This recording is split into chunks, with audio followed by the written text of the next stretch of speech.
죽음의 문턱을 경험한 사람들을 임사체험자라고 합니다. 임사체험자들의 증언들을 취합해보면 종교를 막론하고 대부분이 비슷한 과정을 겪습니다.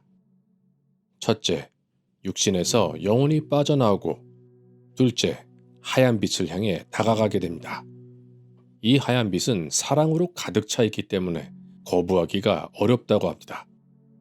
하얀 빛에 들어가면 영혼의 눈앞엔 천상의 세계가 펼쳐집니다. 셋째, 그리고 이 천상의 세계에선 지금까지 영원히 살아온 인생을 뒤돌아보게 됩니다. 이렇게 인생을 뒤돌아보는 과정을 라이프 리뷰라고 부릅니다. 어떤 경우에는 다른 존재가 나타나서 인생을 뒤돌아보는 과정을 도와주기도 하지만 대부분의 경우 혼자서 이 과정을 경험하게 됩니다. So I think we can turn to, people that have died, near-death experiencers. And this was how I first heard about this thing, which is called the Life Review. And a lot of near-death experiencers, they report this thing called the Life Review. He called it a holographic panoramic review of your life. You go through every single moment that you ever lived in like this virtual reality, three-dimensional panorama, but you see it from the point of view of everybody else, right? So if you were mean to someone, if you stabbed someone, or in Danion's case, he was in special forces in Vietnam and he actually killed people.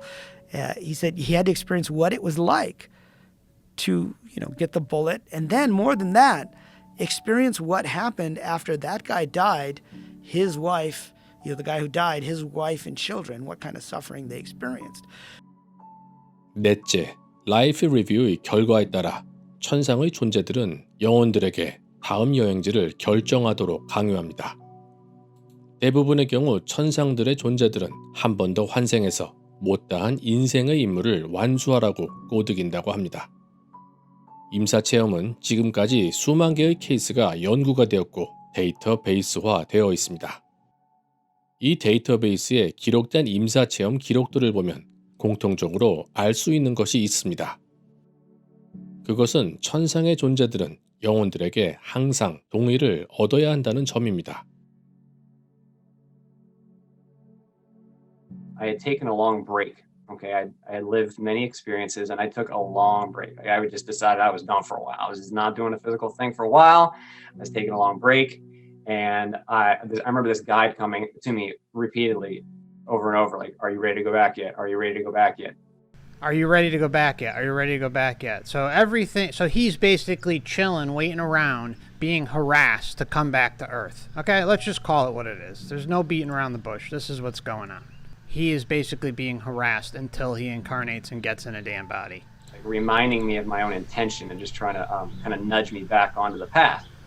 And I put him off for a while, and eventually I said, okay, I'm ready to go back. And I remember reviewing with him the state of who I was, like what I had done, what I had been, and like all these thing that I needed to work on was obvious. The thing that, and I hate to put it that way, it's not really work on, but 천상의 존재들은 영혼들에게 죄책감이나 후회, 이러한 감정들을 느끼게 하여 환생을 하고 싶도록 설득을 할 수 있습니다. 자, 이들이 이러한 설득을 하는 이유는 초자연적인 존재들은 영혼들에게 강제로 무엇인가를 시키지는 못한다는 뜻입니다. 사실 고대 경전들이나 전설들을 살펴보면 천사나 악마, 그리고 뱀파이어 같은 초자연적인 존재들도 사람들의 동의를 얻어야 합니다. You have to invite me in. What if I don't? Can't you just come in? 영화나 드라마 같은 미디어에 길들여진 사람들은 인간들이 이러한 초자연적인 존재들보다 약하다고 생각을 하지만 사실 주도권은 인간들에게 있습니다. 그렇기 때문에 인간이 환생을 하는 것도 인간들이 동의를 하지 않으면 일어날 수가 없는 일입니다.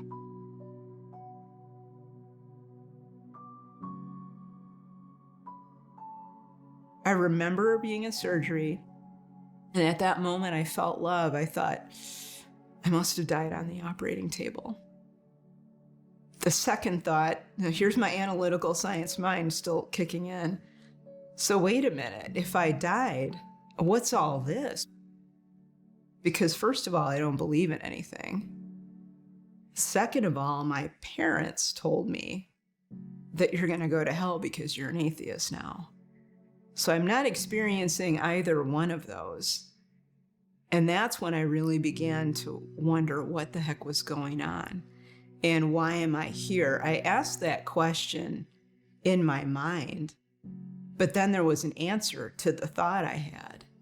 And the answer came kind of from around me in the atmosphere.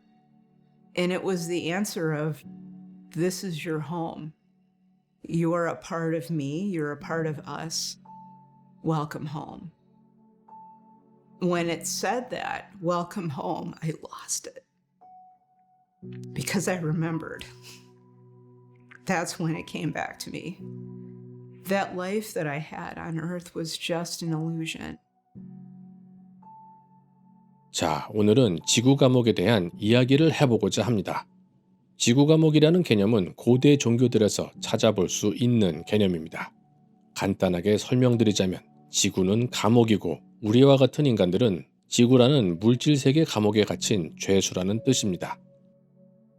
고대 초기 기독교의 한 종파였던 그노시스 사상에 따르면 우리가 사는 이 세상은 물질세계의 신이 지배하는 영역이며 인간들은 흠이 많은 물질세계에 갇힌 죄수와 같은 존재라고 믿었습니다. 지구상의 모든 것들은 고통을 먹으며 살고 있습니다. 강자는 약자를 잡아먹고 지배하는 것이 물질세계의 법칙입니다. 여러분들께서 식사를 한 끼 하려고 해도 누군가가 여러분들을 위해 죽어서 접시 위에 올라가야 배를 채울 수가 있습니다. 그노시스 사상에선 이러한 물질세계를 결함이 있는 세계라고 보았으며 허상이라고 불렀습니다. 그노시스 사상에선 이러한 물질세계를 지배하는 신의 이름을 얄다바우스라고 불렀습니다. 그리스의 철학가 플라톤은 물질세계의 신을 드미얼지라고 불렀습니다.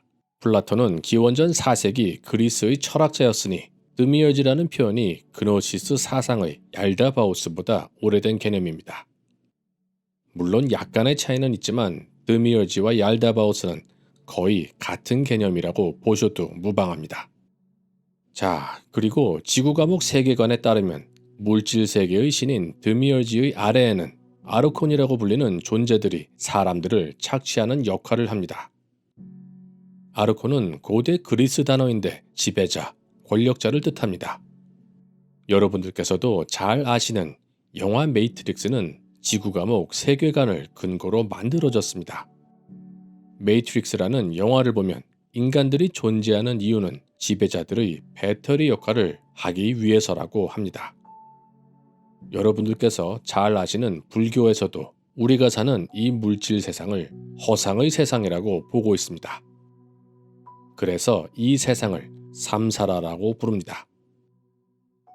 불교의 세계관에 따르면 지구에 사는 모든 생명체들은 자신의 카르마의 굴레를 벗기 전엔 절대로 삼사라, 즉 지구 감옥을 탈출할 수 없다고 합니다. 그노시스 사상에선 말합니다. 지구 감옥에서 탈출을 하려면 물질 세상의 본질이 허구라는 것을 먼저 깨달아야 한다. 그리고 세상의 본질을 꿰뚫어 보는 지식을 그노시스라고 부른다. 고대 기독교의 종파인 그노시스는 세상의 본질을 깨달아야 한다고 주장했습니다. 그래서 믿음보다는 깨달음을 강조했습니다.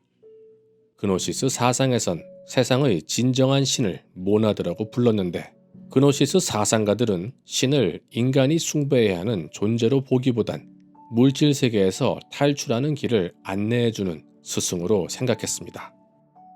자, 지구 감옥과 같은 세계관을 가진 불교에서는 세상을 꿰뚫어보는 지혜와 깨달음을 먹샤라고 불렀습니다.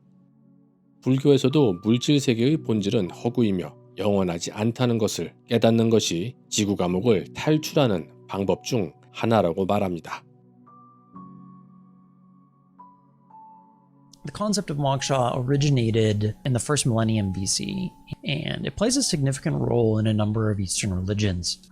Buddhists believe that this freedom or this liberation from reincarnation, being born again and again. You realize that reality is an illusion, a web or an illusion, and once you clear that fog and you see through it, you'll no longer exist and then thus be free of it. 깨달음을 얻는다는 것은 너무나 어려운 일입니다. 깨달음이라는 단어는 너무나 어렵게 느껴지고 먹고 살기 바쁜 우리들에겐 전혀 상관없는 개념처럼 느껴지는 것이 사실입니다. 물론 많은 종교들은 말합니다. 우리 종교를 믿으면 좋은 대세를 맞이할 것입니다. 하지만 종교들은 권력의 도구가 된 지 오래되었으며 올바른 길을 가는 진정한 종교인은 정말로 보기가 어렵습니다. 자, 미국 정부는 리모트 뷰어라고 불리는 천리안들을 훈련시키는 비밀 프로그램을 운영했습니다. 이러한 정부 프로그램 중에 가장 유명한 것을 프로젝트 스타게이트라고 부릅니다. 리모트 뷰어들은 군사작전은 물론 오컬트적인 작전에도 많이 참가한 바 있습니다. 리모트 뷰어들은 자신들의 능력을 이용해서 물질 세계의 본질에 대해서 투시를 해본 적도 있다고 합니다. 자, 물질 세상을 탈출하는 방법을 들여다본 리모트 뷰어들의 증언에 따르면 사람이 사망했을 때 45도로 매장을 하면 그 사람은 신적인 존재들의 도움을 받아 물질 세계를 탈출할 수 있다는 이야기를 하기도 합니다. There is a mechanical object around Earth that prevents a soul from reaching this highway. It seems like if you're able to reach the superhighway, you can go pretty much anywhere you want. Achieving moksha gives you access to this superhighway, and where those lead, your guess is as good as anyone else's, I suppose, at this point. But for this to work properly, to actually achieve moksha, is that the position and the angle with which you exit your body is very, very important. It brought up the idea of how the Egyptians used to evoke an out-of-body experience, and how the angle with which the body was actually even laying was considered important to the Egyptians. And in the remote viewing work, it described that this 45-degree angle was a key element. And so it's as the body dies, the soul needs to exit at a correct angle, lest it be trapped within the system again, and then is refracted back and then lensed back again into another body.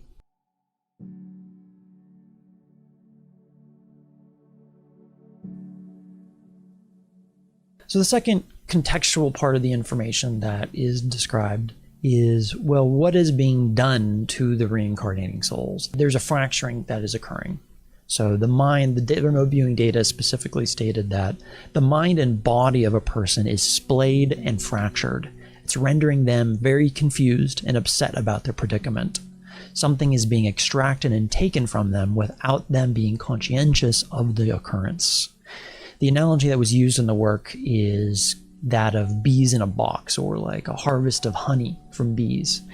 And then there's a third party that comes in, extracts honey out of this box, this bee box, takes it for some other purpose, and then puts the bees back into the box.